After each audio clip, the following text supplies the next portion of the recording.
தான C Joseph Vijay எனும் நான்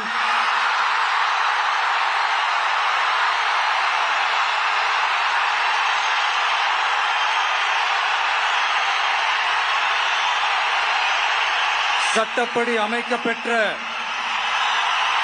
இந்திய அரசியல் அமைப்பின்பால் உண்மையான நம்பிக்கையும் மாறா பற்றும் கொண்டிருப்பேன் என்றும் இந்திய நாட்டின் ஒப்பில்லாத முழு முதல் ஆட்சியையும் ஒருமையையும் நிலைநிறுத்துவேன் என்றும் தமிழ்நாட்டு அரசின் முதலமைச்சராக உண்மையாகவும் உளச்சான்றின்படியும்